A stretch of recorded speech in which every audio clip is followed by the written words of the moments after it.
Marriage is supposed to be a partnership, a bond built on love, respect, and mutual care. That's what I thought when I married Lisa 6 years ago. I wasn't perfect, but I was a devoted husband. I worked hard, paid the bills, and always put her needs first. But somewhere along the way, things changed. It started suddenly, with small things I brushed off at first. She stopped kissing me goodbye in the mornings. Date nights became rare. Then, even in the privacy of our own home, she acted like we were nothing more than roommates. At first, I assumed she was stressed, work, life, or maybe something deeper she wasn't ready to talk about. So, I gave her space. I tried to be patient, to be understanding. I asked her if something was wrong. Every time, she just shrugged it off. "I'm fine," she would say, barely looking up from her phone. But she wasn't fine, and neither was our marriage. One night, I decided to talk to her about it, really talk. I had just finished washing the dishes after dinner, and she was sitting on the couch, scrolling through her phone as usual. "Lisa, we need to talk," I said, sitting beside her. She barely glanced at me. "About what?" she asked, and I took a deep breath. "About us. About how distant you've been. You don't talk to me like you used to. You don't look at me the same way in intimacy. It's been months." She sighed, like she was exhausted by the conversation before it even started. "I don't see why that's such a big deal." I blinked. "Lisa, we're married. We're supposed to be connected emotionally and physically." She put her phone down and crossed her arms.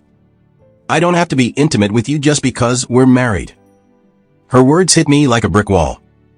"That's not what I'm saying," I said carefully. "But intimacy is a part of marriage. It's not about entitlement. It's about love, about closeness." She scoffed. "So what? You think just because we signed a paper I owe you my body?" I felt my jaw tighten. That's not what I think at all. But I do believe that marriage isn't just about coexisting under the same roof. It's about connection, and you've shut me out completely. She rolled her eyes. "Well, if that's what you expect from me, then maybe I'm just not that kind of wife." That was it. That was the moment I realized I was the only one fighting for this marriage. I had spent months, years, trying to be the best husband I could be. I had given her everything, and she had given me nothing in return. I stared at her for a long moment, feeling something inside me shift. "All right," I said quietly, standing up. She looked up at me. "What?"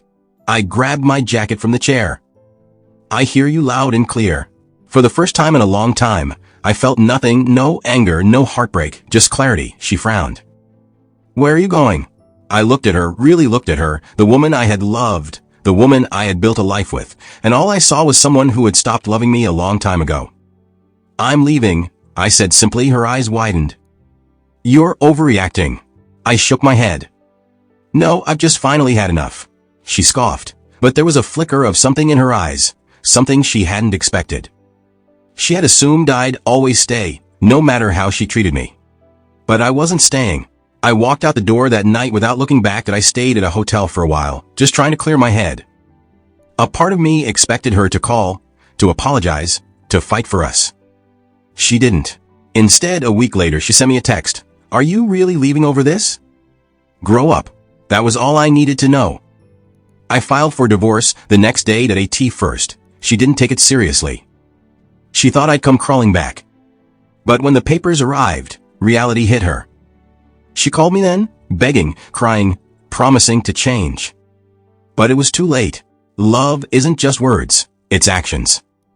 And her actions had already shown me where I stood in her life. Now looking back, walking away was the best decision I ever made. Because a real marriage isn't about obligation. It's about mutual effort, love, and respect.